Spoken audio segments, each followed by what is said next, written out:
Agora falando sobre um fenômeno observado e discutido também em alguns países, não só dos Estados Unidos, da Europa, aqui no Brasil, já temos já essa identificação, segundo especialistas, aquilo que eles chamam da demissão em massa, a grande debandada que ocorre em períodos concentrados e agora a gente percebeu, né, com a análise de especialistas, esse fenômeno por causa da pandemia do novo coronavírus.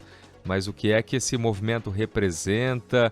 A gente fala agora sobre essa persistência também no período pós-pandemia com o Marcelo Jabbour, que é consultor de carreiras.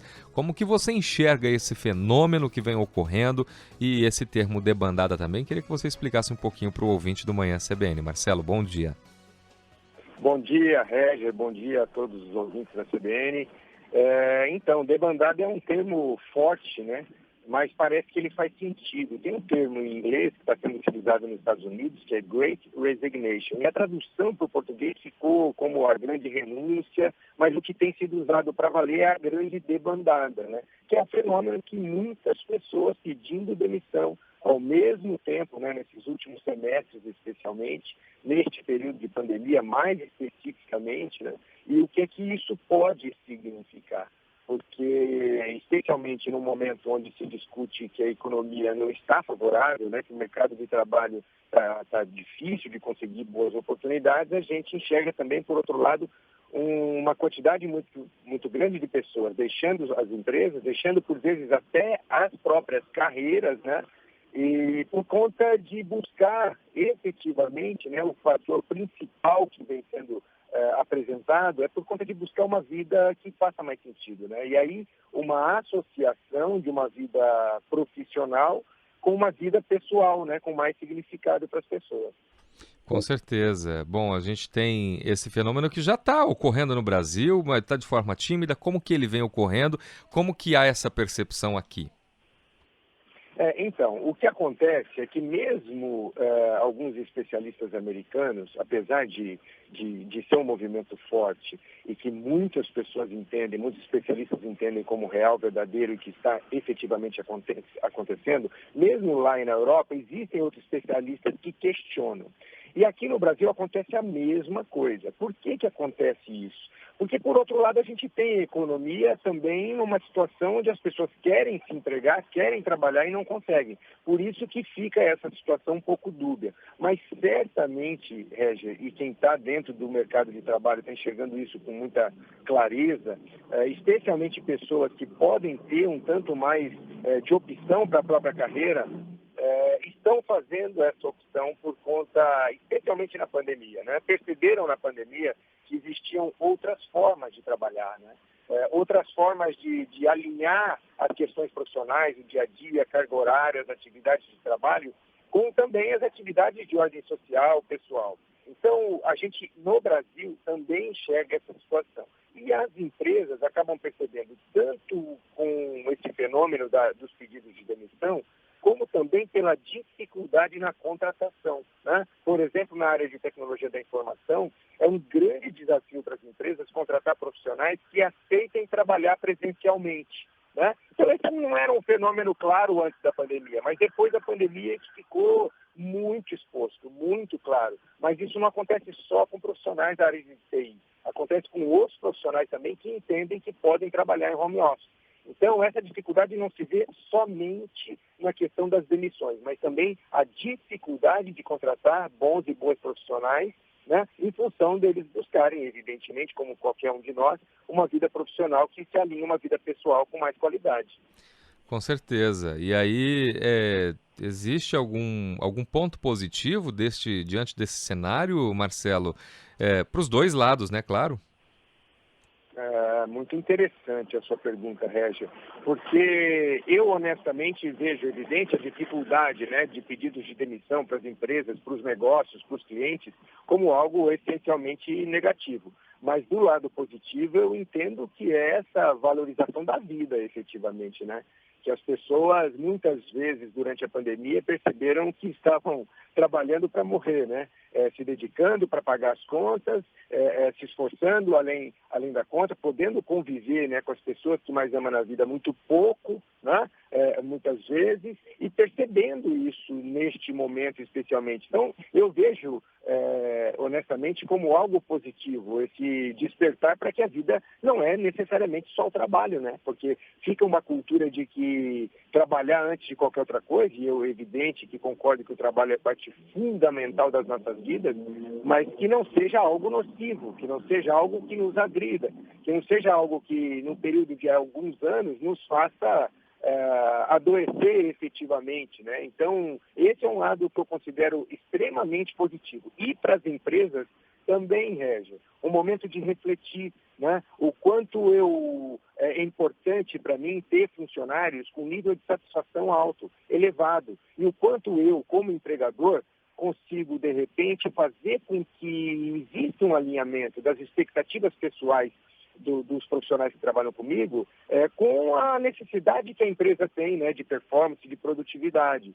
Então, assim, todos nós precisamos buscar adaptação, né, para viver uma vida mais harmoniosa e boa para todo mundo, né? Porque se ela é boa só para um lado, a tendência é isso não ser sustentável. Com certeza. A gente tem esse cenário que vem ocorrendo e a gente sente, né, como esses especialistas trazem esse fenômeno que ocorre não só fora, como aqui no Brasil já. E você citou algumas áreas, né? Isso pode, inclusive, essa debandada pode ser sentida em outros setores também, dependendo da realidade, claro. Certamente, né? E a debandada ocorre muitas vezes com as pessoas que entendem que podem trabalhar num regime de carga horária menor ou um regime em home office, né? Ou que seja parcialmente. E muitas vezes a empresa não aceita. Muitas vezes a cultura da empresa não admite o trabalho em home office predominantemente. E isso pode gerar a debandada também, muitas pessoas pedindo demissão. Um outro ponto é a mudança de carreira, né? Porque a gente vai imaginar, Regia, que não vai ser possível numa indústria os profissionais trabalharem de casa, né? Isso é impossível. Então, profissionais que trabalham na operação, especialmente, na prestação de serviço ou numa indústria, vão ter que estar lá. Mas essas pessoas podem repensar a própria carreira, né? E daí talvez partir para uma carreira que não tenha essa demanda de estar presencialmente todos os dias. Então, assim, claro que algumas profissões não vão permitir mesmo, né? Não vai adiantar um trabalho que seja em home office, um trabalho à distância, né? Em qualquer que seja o lugar. Isso não vai ser possível. Mas essas pessoas muitas vezes estão repensando a própria vida. Por exemplo, quantas pessoas que, até por uma questão econômica, na pandemia, buscaram uma outra atividade em casa mesmo, ou foram fazer comida, né, para entregar, ou foram fazer bolo, ou outras tantas atividades de artesanato, e conseguiram encontrar ali, né, talvez um retorno financeiro, né, e um alinhamento com a vida pessoal. Então, essa debandada pode acontecer tanto em função de um segmento específico, que a pessoa entende que pode trabalhar à distância, mas também por conta de mudança de carreira, né? A pessoa empreender e entender que nessa nova carreira ela pode ter mais flexibilidade, por exemplo. Então, seria correto afirmar que as pessoas estão mais abertas a essa mudança? Elas estão mudando a sua cultura, né? Podemos dizer assim? Eu conseguiria, na minha visão, dentro da minha experiência, evidente que dentro do que a gente vem observando também na literatura mais específica, né, falando de mercado de trabalho, que isso tem acontecido pelo mundo e certamente no Brasil. Do ponto de vista cultural, né, a gente vê adaptações importantes, né, nos valores das pessoas com relação ao trabalho, e aí uma mudança também social, né, que vem na esteira, essa mudança social, a mudança de comportamento propriamente dito. Então, respondendo a sua pergunta, até de uma forma ainda mais objetiva, né, porque a gente sempre fica pensando o quanto que essa opinião, esse parecer possa discordar da realidade, mas nesse caso, de forma objetiva, eu diria que sim, Régia. Existe uma adaptação, sim, cultural importante, de valores nas pessoas, social, inclusive, e certamente as lideranças das empresas que estão mais antenadas também estão buscando suas adaptações para terem nos seus quadros as melhores e os melhores profissionais. Uhum.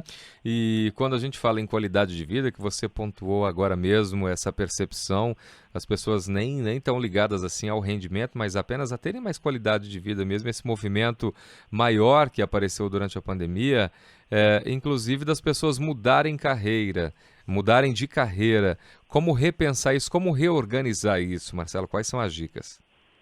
É muito importante planejamento, né, Régia? Porque muitas pessoas olham para outras pessoas, de repente uma reportagem mostra uma ou duas pessoas que mudaram de carreira e estão indo muito bem. E aí a gente pega aquilo como regra. Então não vamos entender que todo e qualquer caso de sucesso é regra. O que tem que ser regra é planejamento, né? É preparação para essa nova atuação. E uma preparação que vai exigir determinado tempo. Para algumas atividades, o indivíduo em 4, 5, 6 semanas estará pronto. Mas em outras ele vai precisar de 6 meses, 1 ano, 1 ano e meio, 2, ou às vezes mais do que isso. Então é muito importante que a pessoa entenda que a mudança de carreira é nobre, se há alguma coisa que a interessa, que vai fazer da vida dela algo melhor, mas é muito importante pensar nessa transição, e essa transição envolve tanto o processo de preparação para chegar muito bem, né, com boas condições, quanto também pensar nessa transição do ponto de vista emocional, né, do ponto de vista financeiro, do ponto de vista dos relacionamentos, porque tem mais gente envolvida normalmente, né, nas nossas tomadas de decisão que não só nós mesmos. Então, olhar para essa transição toda e entender que isso deve ser feito de uma maneira organizada. A velocidade disso vai depender muito da organização, do planejamento, dessa preparação. Mas é preciso organização, ponderação, conter um pouco a ansiedade para tomar as melhores decisões. E quem não estiver preparado para isso, não só dentro das organizações, mas também para os colaboradores, pode ser atropelado, fica para trás. Pois é, sempre há tempo, né, Régia? Porque às vezes, claro que pode ficar para trás quando existe um contexto de competição. Mas mesmo a pessoa que hoje se vê que demorou demais para tomar decisão e que talvez ainda agora não dê mais tempo, sempre dá tempo, né? Sempre dá tempo. A gente pode retomar muitas vezes um plano de maneira organizada, ponderada, como eu disse, serena, perseverante, né? Porque é preciso perseverar para conquistar coisas boas, né? As coisas não vêm normalmente, não caem do céu, a evolução não acontece normalmente aos saltos. Então é preciso essa perseverança e é preciso também paciência, né? Porque as coisas não acontecem necessariamente naquele tempo que a gente programa. Mas mesmo as pessoas, eu queria destacar isso, que sentem que ficaram para trás, que estão atrasadas com relação a uma vida que de repente elas desejaram no passado, que há tempo, né? De forma organizada, de repente ajustar para os dias atuais, para a situação atual, mas sempre há tempo. É ter essa fé, e é evidente que muito mais do que a fé ainda, a organização, a preparação, essa perseverança e uma dose de paciência também para a gente seguir pelo caminho. Com certeza. Marcelo Jabbour, consultor de carreiras, trazendo esse termo debandado, um fenômeno observado recentemente pelos analistas e aqui no Brasil também chega de uma forma bastante expressiva, e um fenômeno causado, claro, ou reflexo aí da pandemia do novo coronavírus, tendo esse processo acelerado. Marcelo, espaço sempre aberto para você, trazendo a sua percepção, a sua análise e as dicas, claro, que são completamente valiosas para quem está no mercado de trabalho, para quem precisa ou quer mudar. Ótimo dia para você e até uma próxima oportunidade. Muito obrigado, Réger. Ótimo dia para você, para toda a equipe e para os nossos ouvintes.